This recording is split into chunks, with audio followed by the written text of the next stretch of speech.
तो गाइस कैसे हैं आप सब लोग। रीइंकार्नेशन के एपिसोड 15 के साथ हाजिर हो। तो लास्ट एपिसोड के एंड पे हमने देखा था ना लिनजुई जियांची को अपने सामने बिठा लेता और कहता है यहाँ पर मेरे पास ही बैठो और थंडर ट्राइबुलेशन के नीचे बैठकर तुम भी कल्टीवेट करो। पर कल्टीवेट करने से तुम मार्शल आर्ट्स के अगले लेवल पर जा सकती हो, स्वॉर्ड मार्शल आर्ट्स का अगला लेवल अचीव कर सकती हो। वहाँ पर उसके सामने बैठ जाती है और हमारा लिनजुई उसकी बॉडी के अंदर अपनी एनर्जी को भी इम्ब्यूट करता है। वो उसके बैक के ऊपर अपना हाथ मारता है तो उससे काफी ज्यादा एनर्जी उसकी बॉडी के अंदर जाती है, जिससे वो एक जबरदस्त चीख मारती है। उसके बाद वो फिर से वहीं पर बैठकर कल्टीवेट करना स्टार्ट करती है। लिनजुई उसे कहता है इस वक्त तुम तीसरे लेवल पर पहुंच चुकी हो और रीइंकार्नेशन के थर्ड लेवल को भी अचीव कर लिया है। मुझे लगता है कि तुम अपने से ज्यादा पावरफुल एनिमी को बड़ी आसानी से हरा सकती हो। अपने से ज्यादा पावरफुल दुश्मन को मारना तुम्हारे लिए काफी ज्यादा आसान हो जाएगा। तो जियांजी उसे कहती है सेंट किंग ये सब कुछ आपकी वजह से मुमकिन हो पाया है, तो आपका बहुत बहुत शुक्रिया। तो जुनजी कहता है तुम्हें यहाँ पर ये सब कुछ कहने की जरूरत नहीं है। लिनजुई उसे कहता है जहाँ पर तुमने डिवाइन ट्राइबुलेशन के ऊपर अटैक करके मुझे बचाने की कोशिश की, जब मुझे तुम्हारी बहुत ज्यादा जरूरत थी उस वक्त तुमने मेरी मदद की है, जिसकी वजह से मैं आसानी से ब्रेक थ्रू कंप्लीट कर पाया हूँ। इसी वजह से मैं यहाँ पर तुम्हें ये गिफ्ट दे रहा हूँ। लिनजुई से कहता है तुम यहीं पर बैठकर इसी पॉइंट में बैठकर कल्टीवेट करो जब तक तो तुम्हारी ये सारी पावर्स एडजस्ट नहीं हो जाती, क्योंकि अभी इनको एडजस्ट होने में टाइम लगेगा। मैं पहले जहाँ से जा रहा हूँ, तो हमारा जुनजी वहाँ से पहले निकल आता है। हमारा लिनजुई वहाँ से निकल आने के बाद मास्टर लॉन्गलिन, मास्टर जैंग और मास्टर लियू उसका पहले से इंतजार कर रहे होते हैं। वो सभी लोग उसके सामने खड़े होते हैं। मास्टर लॉन्गलिन उसे कहते हैं अभी थोड़ी देर पहले मैंने जहाँ पर कुछ अजीब देखा था। मैंने आसमान के ऊपर थंडर ट्राइबुलेशंस को देखा था। मुझे लगा ही था कि हमारे सेंट किंग ही होंगे। तो लगता है कि सेंट किंग ने यहाँ पर ब्रेक थ्रू कंप्लीट किया है। फिर साथ ही वो अपने पास से एक बॉटल निकालता और कहता है सेंट किंग जैसा कि आपने मुझे ऑर्डर किया था, मैं आपके लिए ये ब्लड लेकर आ गया हूँ जो कि एक फ्लेम बीस्ट ब्लड है। तो मास्टर जैंग उसे कहती है मैंने भी एक आइटम लेकर आई हूँ। उसे कहती है मेरे पास जिन ड्रैगन के टेंडन है, ये भी आपकी कल्टीवेशन को बढ़ाने में काफी ज्यादा मददगार होंगे। मास्टर लियू एक लकड़ी का टुकड़ा लेकर आए होते हैं और कहते हैं जैसा कि आपने मुझे एक ट्रंक लाने के लिए कहा था, ये हीवनली डाउ ट्री का एक ट्रंक है, मैं आपके लिए लेकर आया हूँ। तो हमारा लिन उनसे कहता है आपका बहुत बहुत शुक्रिया, आप लोगों ने बहुत ज्यादा मेहनत किया और वो सारी चीजें ढूंढ निकाली है जो मैंने लिस्ट के ऊपर लिखी थी। और साथ ही वो सोच रहा होता है ये तो बहुत ही अच्छी बात है कि ये सारे के सारे मटेरियल्स इनको मिल गए हैं। ये सारे मटेरियल्स कल्टीवेशन को बड़ी तेजी के साथ बढ़ा सकते हैं, लेकिन मैं इनको अपनी कल्टीवेशन के लिए यूज नहीं करने वाला, बल्कि इनको किसी और मकसद के लिए यूज करूंगा। लिन उनसे तीनों आइटम्स को लेने के बाद सीधा मेन हॉल में जाता है जहाँ पर मास्टर बैठी होती है, सेक्टर मास्टर बैठी होती है। सेक्टर मास्टर के पास आता है तो सेक्टर मास्टर उसे कहती है तो फाइनली तुम यहाँ पर आ ही गए। सेक्टर चीफ भी उसके लिए एक आइटम का बंदोबस्त करके लाई होती है। उसके पास एक डैगर होता है, डैगर के साथ एक टेलिस्मन होता है। वो उसे कहती है तुमने जो चीजें मुझे कही थी वो मैंने रेडी कर दी है। लिन उनके पास से उस टेलिस्मन को उठाता है और उसे कहता है हालांकि इस लाइफ एंड डेथ टेलिस्मन की क्वालिटी काफी ज्यादा बुरी है, लेकिन फिर भी मैं इसको यूज कर सकता हूँ। साथ ही लिन उसे कहता है मुझे लगता है कि इस वक्त तुम्हारे जहन में कुछ सवाल होंगे, तुम जो सवाल पूछना चाहती हो वो पूछ सकती हो। सेक्टर चीफ उसे कहती है तुम्हें ये सारे के सारे मटेरियल्स किस लिए चाहिए थे, क्योंकि मैंने सारी की सारी बुक्स को चेक कर लिया और उन बुक्स के अंदर अगर इन सारे मटेरियल्स को इकट्ठा किया जाए तो उनसे एक ही मेथड कंप्लीट किया जा सकता है। कहीं तुम यहाँ पर वो मेथड तो नहीं यूज करने वाले। उनसे कहता हाँ तुमने बिल्कुल ठीक गैस किया, हाँ मैं वही काम करने वाला हूँ जो तुमने गैस किया है। यहाँ पर एक बहुत ही हाई ग्रेड का पपेट बनाने वाला हूँ, वो पपेट इस टूर्नामेंट में हमारे काम आएगा। लिन वहीं पर अपनी फायर को एक्टिवेट करता है और उन सारे मटेरियल्स को मिक्स करके वो यहाँ पर एक पपेट बनाने वाला है। इसी के साथ ही वो पपेट बनाने की प्रिपरेशंस को तैयार करता है। इसके साथ वो अपनी उंगली के ऊपर कट लगाकर उसका ब्लड भी शामिल करता है। अपने ब्लड को शामिल करने के बाद लकड़ी और टेंडर और साथ में उस ब्लड को जो कि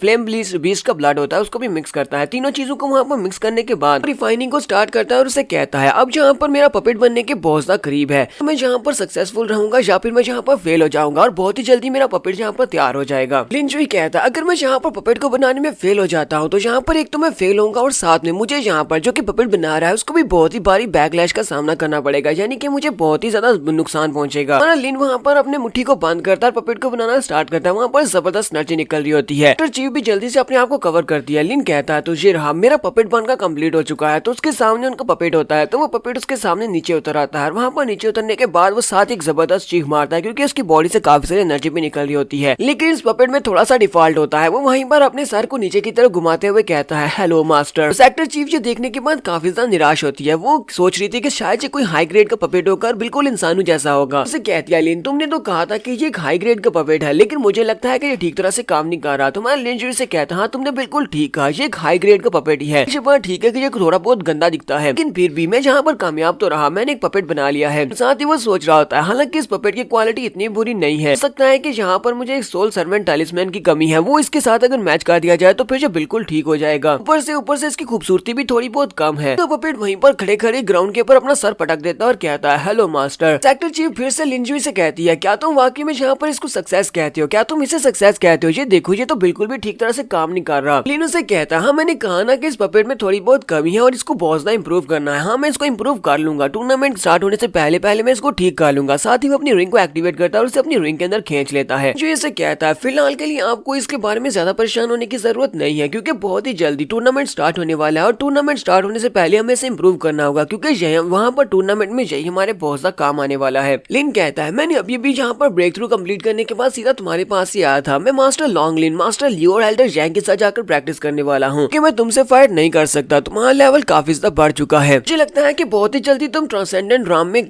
ब्रेक थ्रू कम्प्लीट करने वाली हो। जब तुम ट्रांसेंडेंट राम में पहुंच जाओगी तब तुम्हारी पावर्स मुझसे ज्यादा हो जाएंगी। ये बात सुनने के बाद मिस वहाँ पर सोच रही होती है ऐसा कैसे हो सकता है, इस लड़की को पहले से पता चल गया कि मैं यहाँ पर ब्रेक थ्रू करने वाली हूँ। लिनजुई आखिर तुम हो कौन? इसकी कल्टीवेशन इतनी तेजी के साथ कैसे बढ़ रही है? जब ये यहाँ पर आया था अब ये सिर्फ और सिर्फ एक मॉर्टल राम का एक्सपर्ट था, लेकिन अब ये स्पिरिट राम का एक्सपर्ट बन चुका है। सीन हमें बाहर का दिखाया जाता है जहाँ पर वो सभी एल्डर आपस में फाइट कर रहे होते हैं। मास्टर लियू जहाँ पर हमारी जियांची के साथ फाइट कर रहे होते हैं, मास्टर जैंग मास्टर लॉन्गलिन के साथ फाइट कर रहे होते हैं। ये यहाँ पर प्रैक्टिस मैच कर रहे होते हैं। हमारा लिन वहाँ पर आता है और उनसे कहता है तुम सभी लोग थोड़ी देर के लिए रुक जाओ, और वो लोग वहीं पर अपनी प्रैक्टिस को रोक देते हैं, रुक जाते हैं। तो मास्टर जैंग उसे कहती है सेंट किंग अब यहाँ पर क्या हुआ, क्या हम लोग यहाँ पर गलत प्रैक्टिस कर रहे थे जो आपने हमें रुकने के लिए कहा है? लॉन्गलिन उनसे कहता है नहीं, मैं तो यहाँ पर तुम्हें इसलिए रोक रहा हूँ क्योंकि मैं तुम्हारे साथ स्पार करना चाहता हूँ, मैं तुम्हारे साथ फाइट करना चाहता हूँ। तो बाकी सभी से कहता है तुम सभी लोग साइड के ऊपर हो जाओ, एल्डर लियू तुम पहले और मेरे पर अटैक करो। तो एल्डर लियू से कहते हैं सेंट किंग मैं तुम्हारे पर अटैक कैसे कर सकता हूँ? तुमने मेरी जान बचाई थी, तुम मेरे बेनिफैक्टर हो, मैं इससे ऐसी हिम्मत कर भी नहीं सकता। माना लिन से कहता है मैं यहाँ पर तुम्हारे साथ प्रैक्टिस करने की बात कर रहा हूँ, ना कि यहाँ पर सीरियस फाइट करने की बात कर रहा हूँ। चलो ठीक है, पहला अटैक तुम्हारे पर मैं करूंगा। पहला अटैक जब मैं तुम्हारे पर करूंगा उसके बाद तुम्हें मेरे पर अटैक करना होगा, और उसके बाद देखते हैं कि तुम मुझे नुकसान पहुंचा सकते हो या नहीं। वो उसे कहते हैं चले फिर ठीक है। तो वो अपने वाले को वहाँ पर रेडी करते हैं उसके पर अटैक करने के लिए, और उसे कहते हैं नहीं आपको मुझे पहला अटैक करने की जरूरत नहीं है, मैं आपके पर पहला अटैक करता हूँ। हमारे लिनजुई के पर अटैक करने के लिए जब अपने बाले के साथ उसके पर अटैक करता है तो हमारा लिन अपनी दो उंगलियों को यूज करते हुए उसके बाले को वहीं पर रोक लेता है। देखने के बाद वो सभी लोग बहुत ज्यादा हैरान हो जाते हैं। लिन उसे कहता है एल्डर लियू मुझे लगता है कि तुम अपनी फुल पावर्स को यूज नहीं कर रहे, तुम्हें फुल पावर्स को यूज करना चाहिए। एल्डर लियू पीछे हटता है और अपनी पावर्स को रिलीज करते हुए कहता है अच्छा ठीक है, तो फिर अपना ख्याल रखना क्योंकि अब मैं यहाँ पर फुल पावर्स को यूज करने वाला हूँ। तो अपने बाले की फुल पावर्स को यूज करते हुए हमारे लिन के ऊपर अटैक करने के लिए जब आगे बढ़ता है तो लिन बड़ी आसानी से उसके अटैक को डॉज कर लेता है और साथ ही उसके बाले को हैंड से पकड़ लेता है, और उसके बाले को पकड़ने के बाद अपनी उंगली को उसके माथे के सामने करता है। अपनी उंगली उसके माथे के सामने जब करता है तो उसकी फोर्स के साथ एल्डर लियू पीछे की तरफ गिर जाते हैं, वो काफी दूर जाकर गिरते हैं। जबकि हमारे लिन ने उनके हाथ से उनका बाला छीन लिया है। वो उनका बाला छीनने के बाद उनके सामने खड़ा होता है। मास्टर लियू के माथे के ऊपर चोट लगी होती है। मास्टर लियू कहते हैं ये इतना ज्यादा स्ट्रॉन्ग कैसे हो सकता है, दिखने में तो ये बिल्कुल भी इतना स्ट्रॉन्ग नहीं लगता। लिन उनसे कहता है चलो ठीक है, अब तुम सभी लोग एक साथ मेरे पर अटैक करने के लिए आगे बढ़ो, अब मैं स्पीयर को यहाँ पर यूज करने वाला हूँ। मास्टर लियू चिल्लाकर उसे कहते हैं सेंट किंग इस बाले ने तो पहले से अपने मास्टर को चूज कर लिया हुआ है, अगर आप इस बाले को फोर्सफुली यूज करने की कोशिश करेंगे तो आपको बैकलैश की वजह से काफी जख्मी हो सकते हैं, ये बाला आप यूज नहीं कर पाएंगे। तो हमारा लिन उसे कहता है तुम्हें बिल्कुल परेशान होने की जरूरत नहीं है, तुम्हें यहाँ पर इस बारे में परेशान होना चाहिए कि तुम अपने बाले को मेरे हाथ से वापस कैसे छीनने वाले हो, क्योंकि बाला तो मेरे पास है, तुम्हें ये वापस तो चाहिए होगा। तो बाकी के एल्डर्स भी आगे बढ़ आते हैं और कहते हैं चलो फिर ठीक है, हम लोग मिलकर अटैक करते हैं। उस बाले को अपने हाथ में पकड़ता और कहता है अब जरा गौर से देखना मैं यहाँ पर क्या करने वाला हूँ। अपने बाले को लेकर बड़ी स्पीड के साथ उनके बीच से गुजर जाता है। जब वो उनके ऊपर अटैक करते हुए उनके बीच से गुजर रहा होता है वहाँ पर से काफी सारी एनर्जी निकलती है, वो एनर्जी उस बाले की वजह से निकल रही होती है। और हमारा लिनजुई कहता है तुम्हें पता है कि 3 फंडामेंटल बैलेंस कल्टीवेशन मेथड क्या है? तुम्हें पता है कि इस वक्त मैं स्पिरिट कल्टीवेशन राम में हूँ, लेकिन स्पिरिट कल्टीवेशन राम में भी ये वाली पावर इतनी ज्यादा नहीं है जो कि